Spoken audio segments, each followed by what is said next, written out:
Assalamualaikum warahmatullahi wabarakatuh. Kami dari kelompok 1 akan mempresentasikan mengenai sistem pembayaran utang PT Nisin Transport Indonesia. Anggota kami terdiri dari saya, Nurul Fatimah, Saya Ami Fatur Rahmi. Saya Evi Rahayu. Saya Winona Ramadanti.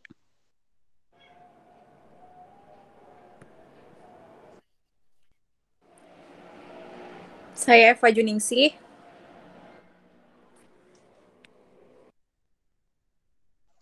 Saya Nur Khotimah. Selanjutnya, PT Nisin Transport Indonesia adalah perusahaan yang bergerak di bidang jasa freight forwarding. Jasa freight forwarding adalah suatu perusahaan jasa yang bergerak dalam bidang keagenan yang mengurusi pengiriman dan juga penerimaan barang ekspor dan impor secara menyeluruh dan lengkap. Pengiriman barang tersebut dapat dilakukan lewat jalur transportasi darat dan laut ataupun udara tanpa perlu harus dimiliki sendiri armada atau sarana dan prasarana transportasinya. Biasanya, jasa freight forwarder tidak memiliki alat transportasi sendiri, namun dapat mengadakan konsolidasi dengan perusahaan jasa angkutan umum untuk bertanggung jawab terhadap pengangkutan barang. Selanjutnya, Sarana angkutan yang digunakan oleh Nisin Transport Indonesia adalah Air Freight Forwarder atau jalur udara dan Sea Freight Forwarder atau jalur laut. Dalam proses pengiriman barang, Nisin Transport akan bekerja sama dengan perusahaan yang menyediakan truk, kontainer, gudang penyimpanan, dan pelabuhan serta lain-lainnya. Pembahasan yang akan kami jelaskan adalah mengenai sistem pembayaran utang. Berikut adalah penjelasan mengenai DFD sistem pembayaran utang yang ada di PT Nisin Transport Indonesia. Yang pertama, customer service akan menerima orderan pengiriman barang ekspor atau impor dari customer. Kemudian, customer service akan menyiapkan kebutuhan untuk kelancaran pengiriman barang seperti mencarikan truk yang akan digunakan untuk membawa barang, kontainer untuk menyimpan barang, gudang untuk tempat penyimpanan kontainer, dan yang utama adalah mencari kapal atau pesawat sebagai transportasi yang akan digunakan. Selanjutnya, bagian customer service akan membuat tracking order dan surat jalan serta membuat detail jasa apa saja yang sudah dilaksanakan.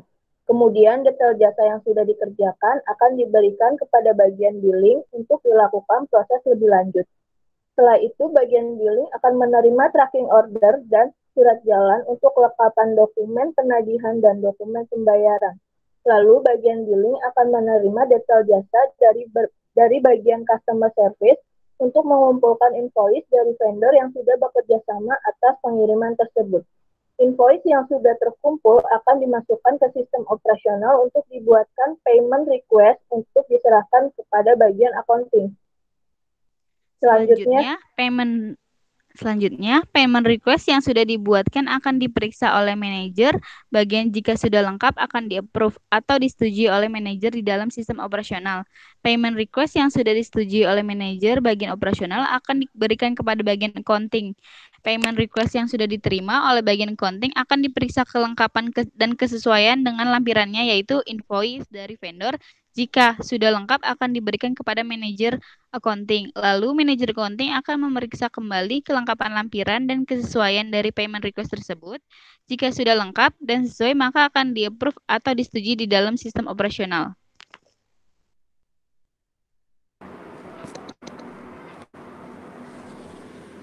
Selanjutnya, persetujuan terakhir di sistem operasional dari manajer accounting akan membuat jurnal pengakuan utang otomatis ke dalam sistem accounting. Setelah disetujui, maka payment request akan diberikan kepada bagian finance. Di bagian finance, payment request akan dibuatkan detail pembayaran, setelah itu memasukkan nominal pembayaran beserta kelengkapan pengisian di dalam sistem internet banking.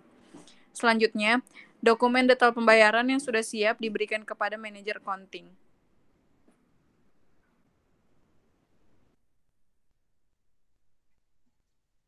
Selanjutnya, setelah menerima dokumen detail pembayaran dari bagian finance, manajer accounting akan melakukan persetujuan pembayaran di dalam sistem internet banking. Setelah itu, dokumen invoice yang sudah dibayarkan akan diberikan kembali kepada bagian finance untuk melengkapi dokumen tersebut dengan bukti keluar bank.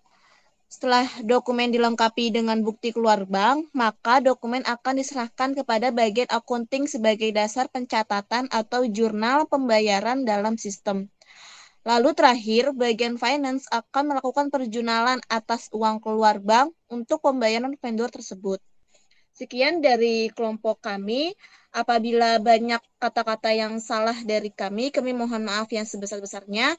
Dan apabila ada yang ingin ditanyakan, silakan ditanyakan kembali ke kami. Cukup sekian dari kami. Wassalamualaikum warahmatullahi wabarakatuh.